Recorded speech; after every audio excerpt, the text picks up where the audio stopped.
En este video vamos a hablar de la ley de Gauss para campos magnéticos. Y la ley de Gauss para campos magnéticos de forma integral nos dice que es igual a la integral cerrada sobre una superficie del campo magnético producto punto por la diferencial de área. Esto también podemos expresarlo como la integral de superficie cerrada del campo magnético producto punto con el vector normal a la superficie que estamos utilizando por la diferencial de área. Esto sigue siendo igual a 0. Bueno, ¿qué nos está diciendo esta fórmula? Esta fórmula nos está diciendo que el flujo magnético podemos representarlo por la letra phi subíndice b a través de una superficie cerrada siempre va a ser 0. ¿Qué quiere decir esto? Quiere decir que para cada línea de campo magnético que entra un volumen encerrado por la superficie debe existir otro que salga.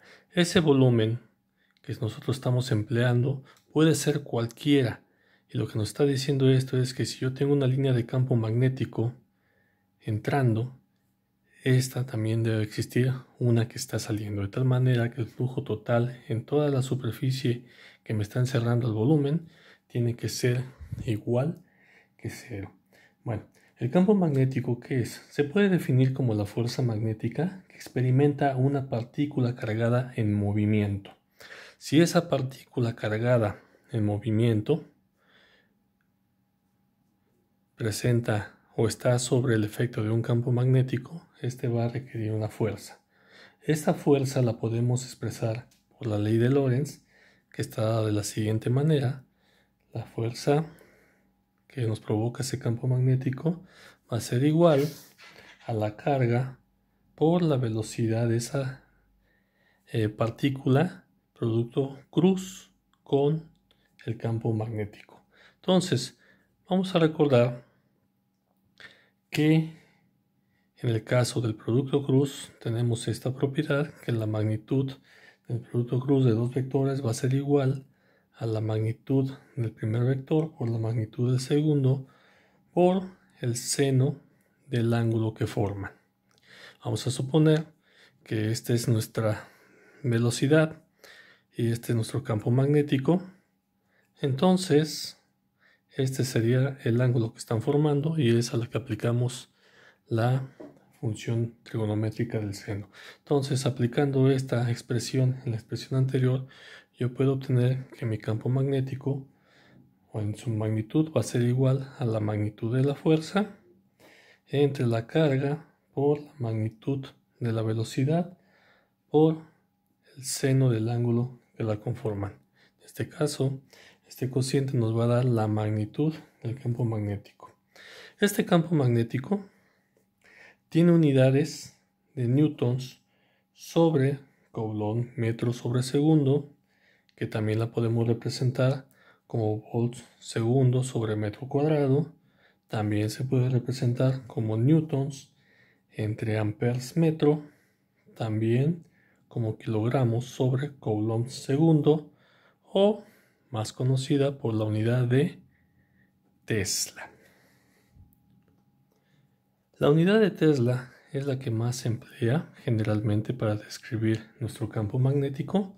No confundir el campo magnético con la intensidad de campo magnético, cuyas unidades son amperes sobre metro. Por supuesto, son dos cantidades que están íntimamente relacionadas, principalmente por nuestra constante o nuestra propiedad mu, que es mu0, pero mu-r, que es la que llamamos la permeabilidad. Y sus unidades de la permeabilidad están dadas en henrios sobre metro. Bueno, las líneas de campo magnético, ¿qué propiedades tienen? Estas, a diferencia del campo eléctrico, en el caso del campo eléctrico electrostático principalmente, tenemos que este se genera en cargas positivas y termina en cargas negativas. En el caso del campo magnético, esta relación no se cumple. No tenemos ni inicio ni fin en las líneas de campo magnético. Si nosotros tuviésemos un imán, al que comúnmente lo denominamos por su polo norte y su polo sur, nosotros tendríamos líneas de campo magnético que aparentemente iniciarían en el polo norte y terminarían en el polo sur, pero realmente lo que tenemos aquí es que son bucles cerrados, es decir, las líneas atraviesan el imán y se concentran como un bucle totalmente cerrado. Entonces, no tenemos ni origen ni final de las líneas del campo magnético. También lo que podemos ver es que las líneas del campo magnético jamás se van a cruzar. ¿Sí? No puedo yo tener este fenómeno generado por mi mismo imán. Entonces no puedo tener yo líneas cruzadas generadas por un mismo imán. La única manera que yo puedo tener este fenómeno es que yo tuviese otra fuente generadora de mi campo magnético, por ejemplo, que tuviera yo por acá otro imán. Y en todo caso, el campo magnético total que yo tendría en algún punto específico sería la suma vectorial de todas las componentes magnéticas que se generan por las diferentes fuentes. Considerando esas propiedades, tenemos diferentes expresiones de campo magnético para diferentes situaciones. Algunas de las más comunes, por ejemplo, tenemos que campo magnético es igual a μ0 I por 2pi r en la dirección tangencial cuando yo tengo un alambre infinito que tiene una carga en movimiento y se genera nuestro campo magnético en la dirección tangencial, y si nos damos cuenta está en función de la distancia. Mientras más me alejo yo de la fuente, en este caso del alambre con una corriente I que va fluyendo sobre él, el campo magnético o su magnitud se ve decrementada. Si yo utilizo en vez de un alambre infinito solamente un segmento, entonces mi diferencial de campo magnético va a estar dada por la siguiente expresión, un 0 entre 4pi por I de L, producto cruz, la dirección radial sobre la distancia, aquí es distancia al cuadrado. Vamos a quitar esto, estaba poniéndole vector. Esto también es conocido como la ley de Biot-Savart para el campo magnético.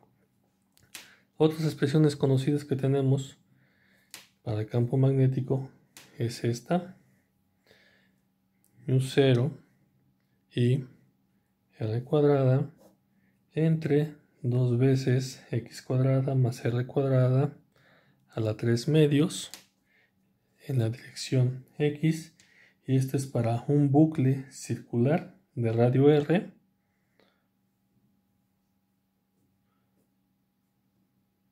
con una corriente I que fluye y está sobre el plano YZ.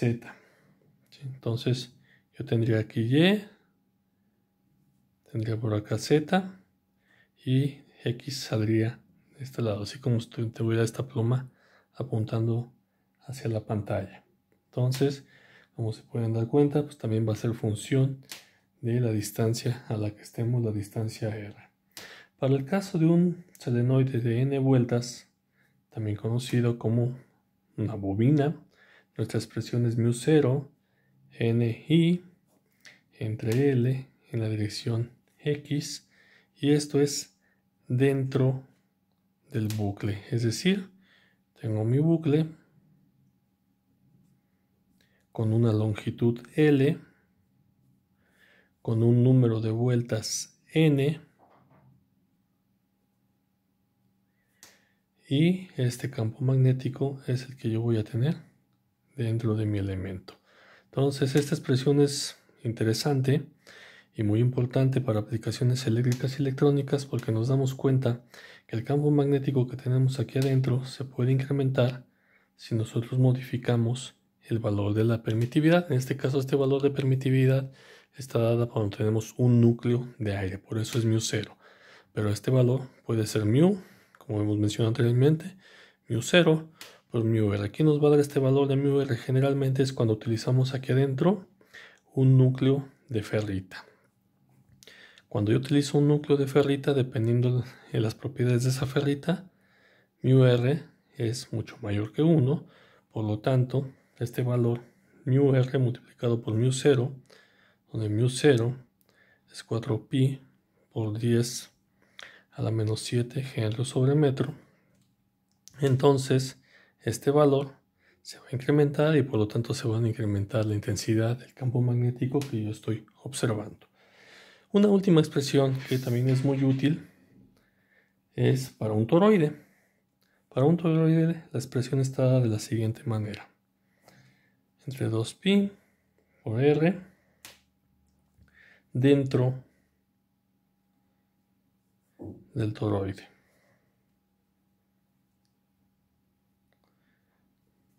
Entonces es como si yo tuviera una donita y en esa donita yo hago mi embobinado.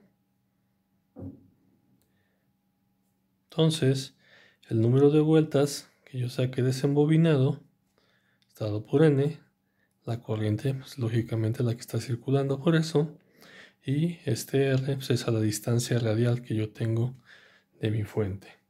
Estas son algunas de las principales expresiones de campo magnético, de distribuciones de objetos ya plenamente conocidos, como mencionamos un alambre, una diferencial de alambre, un bucle, en este caso circular, un loop o una bobina, un solenoide, como bien se le conoce, o un toroide de n vueltas.